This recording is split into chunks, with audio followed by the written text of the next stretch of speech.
So guys, welcome back to our YouTube channel. So for today's video, ay ituturo ko ulit sa inyo ang mga basic order. So napansin nyo ay dapat naka-gloves pa rin tayo.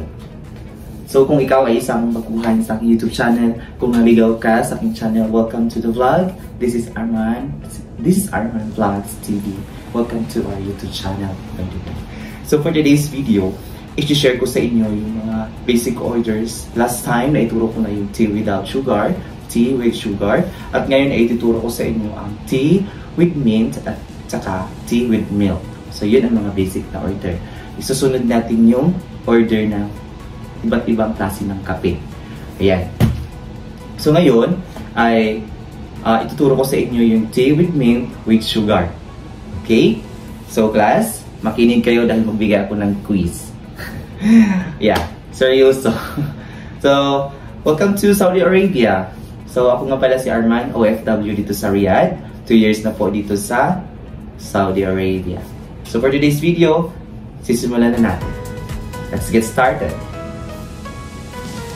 So, una, kukuha tayo ng paper cup dito. So, siguraduhin natin na yung machine natin ay nakabukas. So, disclaimer, for today's video ay magtatagalog tayo para maintindihan na ang lahat. Okay? So, ngayon, dapat naka-on na itong machine natin. At saka kukuha tayo ng paper cup, at lagyan natin ng asukal. So, pag nagsasabi ang mudir na tea with mint, medium sugar. So, ano nga yung medium sugar? 3 teaspoon. Okay?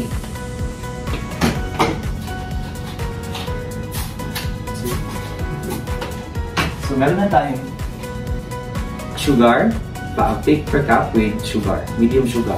So, ngayon, lalagyan natin na siya ng dahon ng mint. Lagyan natin dito. Kuha tayo ng mint sa ref.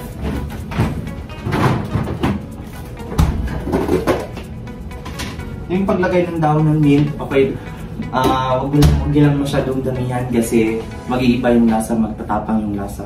Nakadepende kasi sa staff, sa ng tao, na kung gusto niyo ng maraming mint. Okay lang na ganito. Ganito. Ito. Actually, pasira na yung mint namin. Wala na kaming bagong ano. Ito yung dahon ng mint. Mabango siya actually. So, ilagay natin. Ayan.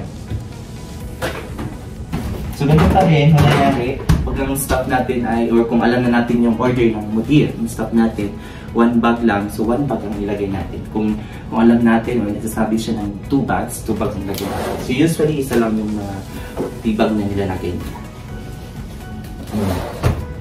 Ito na yung tea bag. So, lagyan natin na siya ng hot water.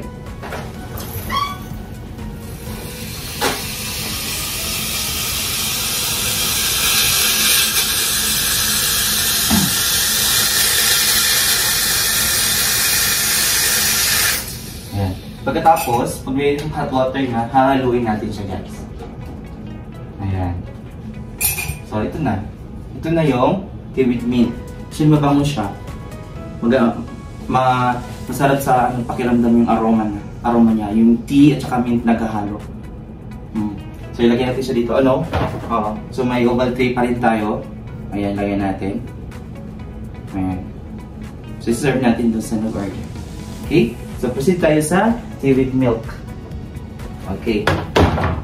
Sa tea with milk, may pinagkaiba, malaking pinagkaiba sa tea with mint. Ang tea with milk, ang milk, i-steam natin siya. At the same time, usually, ang tea with milk, nagre-request sila ng tea with milk with ginger. Tea with milk with little sugar. So, ang gawin natin ngayon, tea with milk. Walang ibang halo, walang ginger, walang asukal. Yan ang usually na in order. Pero kung nag-request sila, tea with milk, do it. So, una, kukuha tayo ng paper cup. So, huwag natin lagyan ng sukal. Kasi tea with milk without sugar. Okay, lagyan natin dito. Kuha tayo ng steamer. Then, kuha tayo ng gata sa ref. Sana guys, yung vlog na to ay makatulong sa mga baguhan or sa mga gusto mag-tea-boy dito sa Saudi Arabia. Ayan. Kuha tayo ng gatas. Yung gatas na ginagamit natin ay nade, low-fat milk. Ayun, low-fat. Oo, kung nagsasabi yung nag-order yung stuff full fat yung kulay blue. Yung low fat is kulay red. Yun yung talatandaan natin. Keep on watching guys. Keep on learning. Tini-steam natin siya. At saka bago natin tini-steam ang milk. Bago natin tini-steam, pasingawin muna natin itong steam. Ayan.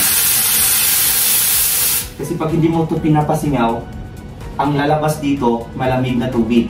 Naka-stuck dito sa dulo ng tube. Ayan. Then, pasingawin natin siya. And i-steam natin bago natin i-steam yung gatas. Pag feeling mo, mainit yung katawan, mainit yung gatas, pwede mo nang i-stop, i-ikot yung music natin dito, ikot-ikot lang gano'n. Ayan. Mararamdaman mo yung init ng gatas kasi nahawakan mo yung ito, steamer. Ayan. Kaya pupunasan natin. Punasin natin yung tuhon ng steam. Ayan. Bago natin i-focus. Kasi nga may lalabas yung gatas na stuck dito. Tapos pagkatapos, i-bubuhos natin dito. Ayan, sa paper cup. Ganyan lang. Oops. Ayan. Tapos itapon na dito. Pwede mong inumin yung sobra, tsaka pwede mo nang itapon. Nasa yun. Pati lang naman ito. So ito na yung seaweed milk. Lagyan pa natin ng tea pala. Ayan, isang bag pa rin. Ayan. Tsaka imekos-mekos. Ayan. Login na. Tsaka siya na ano doon. Ayan. Ayan. O natin ang oval tray. Sayaw. Huwag kang maganon-ganon magsayaw pag may stuff. Ayan. Ayan guys. Ayan na yung tea with milk without sugar. So ready na siya. Siserve natin doon sa nag-order sa stuff natin. Ayan. Lagay natin dito. Because may na lang mag-inom tayo naman. So. Ayan guys. And sana ay itong basic na order ay nakatulong sa mga doon sa nagpaplano na mag-work abroad as T-boy, office T-boy. Actually, sobrang thankful ako guys kasi sa site namin, sa kusina ko, may ganito, may machine, coffee machine. Unlike sa ibang site, sa mga katulad ko na T-boy, na walang ganito, walang machine. Pag may order sila na, kunyari cappuccino, manual, i-shake nila yung kape, gatas, iinitin, ganon. Hindi tulad dito na pag cappuccino, gatas, ilagay mo dito sa pitcher, tapos i-steam mo, ganon. Mas madali ang proseso ng order.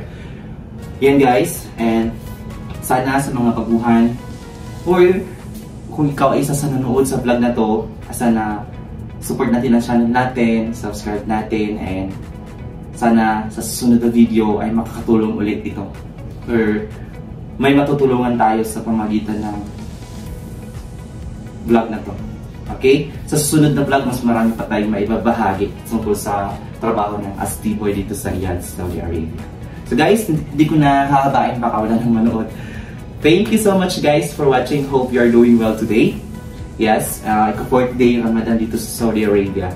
So guys, keep in touch, stay connected. This is Arm Vlogs TV and saying, stay kind, stay connected, be humble, and spread the love. Bye-bye.